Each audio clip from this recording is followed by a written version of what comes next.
In this segment, we're going to cover the mistakes that most agents make when they're showing a property. So Mark, what are those mistakes? Kevin, I think the first one is the pace.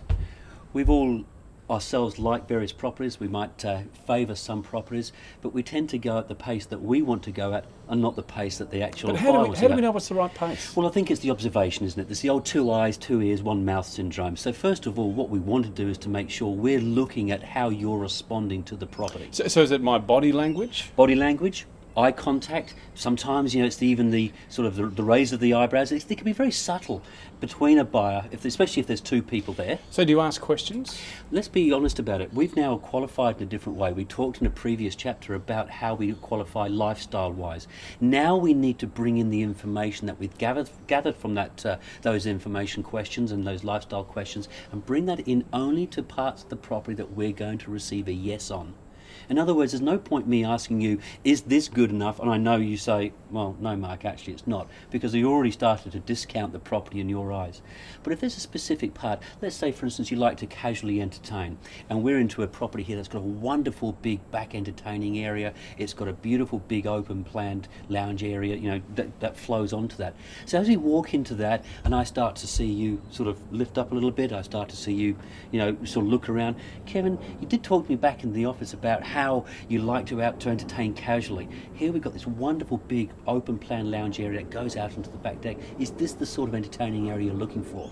So Mark, we've looked at the needs of the buyer, and we've talked about the mistake of the pace. Yes. What else? What other mistakes are there? I think the obvious one is pointing out the obvious. Yes. Oh, this is the kitchen. Yeah, a buyer said, well, this is the kitchen. Really? Oh, I didn't know what a kitchen top looked like. This is the bathroom.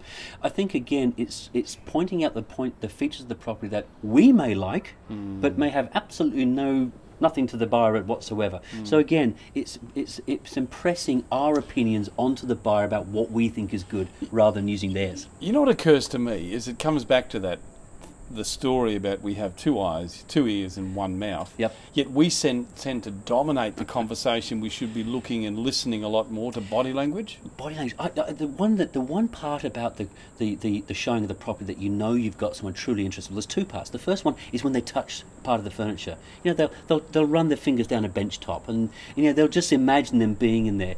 The other thing that we don't do if we're speaking all the time, which is the major concern, is we're not ready for the questions that a buyer is going to ask us that are the buying signs. How long has the property been on the market? Why are the sellers selling? Have they received any offers? You know, those are the sorts of questions that when a buyer starts to ask us, they're buying signs. They're looking for leverage in the negotiations. And if we're talking all the time, we're not giving them the opportunity to ask the question. So there you have it. There's some of the common mistakes that agents make when they're showing a property. We've got a lot more on our website. Mark's written them all down there for you. Go and check it out right now, and we'll see you next time.